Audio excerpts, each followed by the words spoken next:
E é interessante que é melhor a gente pensar nessas fases como aumento de energia e diminuição de energia. Uhum. Se a gente pensar entre ativação e desativação, se a gente pensa como tristeza, felicidade, vai errar demais, porque o quadro pode mudar muito. Se você pensa como ativar e desativar, aí você vai acertar muito.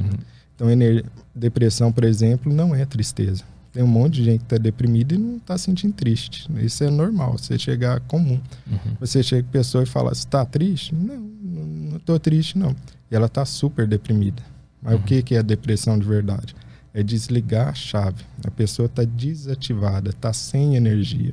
Ela não consegue ou tem dificuldade para fazer as coisas que normalmente ela faria. Mais uma apatia do que tristeza, né? Perfeito. Apatia, dificuldade de sentir prazer nas coisas que antes sentia prazer.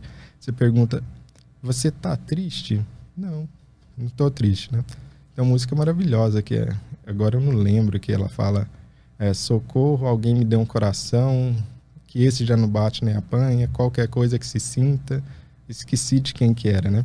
Mas a pessoa descreve perfeitamente uma depressão. A pessoa está sentindo uma indiferença, uma apatia, né? Não é tristeza, ela está até desejando sentir alguma coisa, desejando sentir tristeza.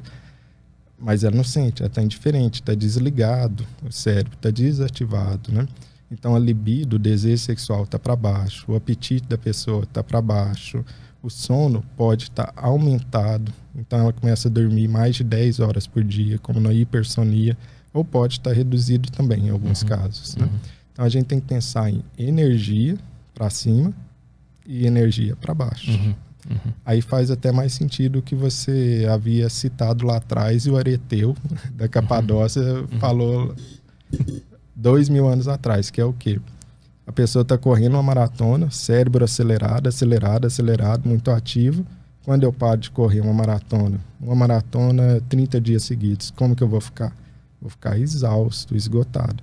Aí vem a depressão, que é a desativação. Mas não necessariamente precisa ter essa fase para ser considerado bipolaridade, né? Só para lembrar. Né? Perfeito, muito lembrado. O cara pode voltar pro normal. Ele volta pro normal e depois volta pra mania. Volta pro normal. Não necessariamente ele vai lá para baixo, né? Perfeito, exatamente. E o cara que ele tá na depressão e volta pro normal e volta pra depressão, que ele não chega aí pra mania, o que é? Aí a gente tem um grande problema. Olha só, o grande dilema aqui, né? E que a gente vai até compreender melhor por que demora 15 anos. Porque, olha que paradoxo, por que demora 13 a 15 anos para diagnosticar uma bipolaridade que é mais sutil, e eu demoro 8 a 10 anos para diagnosticar mais grave? É porque essa sutil, a pessoa passa, em média, claro, né? O transtorno bipolar tipo 2, a pessoa passa 50% do tempo de vida dela normal, humor normal, 49% do tempo de vida dela deprimido e 1% na fase agitada, na ativação.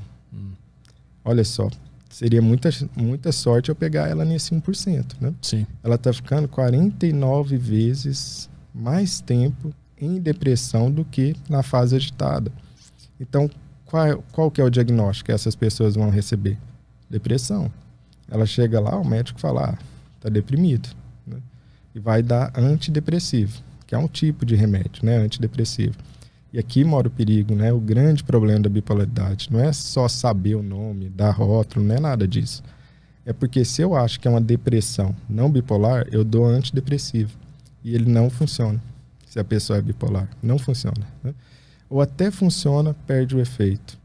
Ou ele piora a pessoa e joga para aquela fase ativa. Olha que perigo. Então, se eu não dou o diagnóstico correto, eu vou dar o remédio que piora a pessoa. Quem dera fosse só não fazer nada, porque isso pode acontecer também. Eu dou um antidepressivo que não faz nada, é igual beber água. Quem dera se fosse isso. É piorar um indivíduo se eu dou o diagnóstico errado. Então, na maior parte do tempo, as pessoas com bipolaridade vão estar deprimidas, não na fase de mania. É por isso que não costuma dar muito diagnóstico rápido ou corretamente.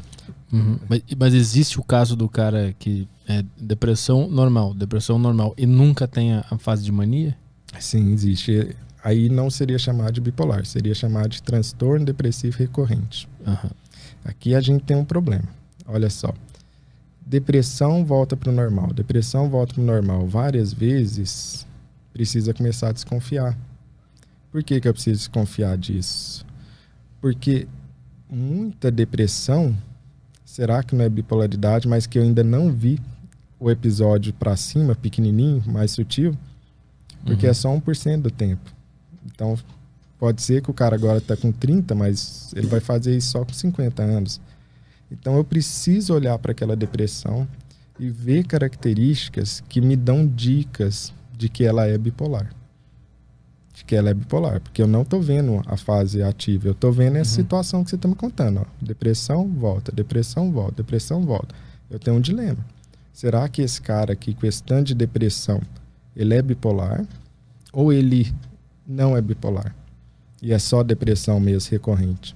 Como que eu resolvo esse dilema? Tem algumas pistas aí. Algumas pistas. Primeira, todas essas pistas que eu vou falar realmente são pistas, não são definidoras de diagnóstico uma sozinha. Mas se começar a ter muitas pistas, é um trabalho detetive. Eu já tenho que começar a pensar verdadeiramente bipolaridade. Primeiro, depressão que começa antes dos 20 anos de idade. Isso daí já é uma pista para bipolaridade. Isso não é comum. Depressão que começa antes de 20 anos, infância, adolescência, tem que pensar em bipolaridade. Depressão que tem mais de 5 episódios ao longo da vida. Então, a pessoa já deprimiu 5 vezes. Uma depressão tão repetida, tem que pensar em bipolaridade. Depressão que é pós-parto. Depois da pessoa ter o parto, 50% das mulheres bipolares deprimem. Né? Depressão que tem sintoma psicótico, que é uma depressão tão grave que a pessoa começa a ter alucinação, a ter delírio de persecutório. Tem que pensar em bipolaridade. Depressão, e aqui é muito importante, que tem resposta diferente a antidepressivo. Como assim? É aquilo que eu falei, é uma depressão que não melhora quando você dá antidepressivo, ou ela piora quando você dá antidepressivo, ou ela melhora no começo e depois para de melhorar. Isso daí tem que desconfiar também, que é bipolaridade. Uma depressão que tem um nome bonito que os cientistas deram, né? Que é sinais neurovegetativos reversos. Nossa, Deus, que coisa bonita, o que é isso? É comer demais e dormir demais. Mas isso não ia ficar bonito no artigo, né? Então, colocaram sintomas neurovegetativos reversos. É quando a pessoa ganha peso quando está deprimido e quando a pessoa dorme mais de 10 horas por dia quando está deprimido. Isso não é algo esperado, ganhar peso na depressão, né? Isso é uma pista também. E quando a pessoa tem uma libido aumentada durante a depressão. Como assim? A pessoa está deprimida e ao mesmo tempo a libido está alta? Não faz sentido também, né? Essas são pistas que o médico pode, nesse trabalho de detetive, usar para diferenciar se aquela depressão volta para o normal, depressão volta para o normal, depressão volta para o normal, é transtorno depressivo recorrente ou é um bipolar que eu não estou conseguindo ainda ver a fase dele ativa.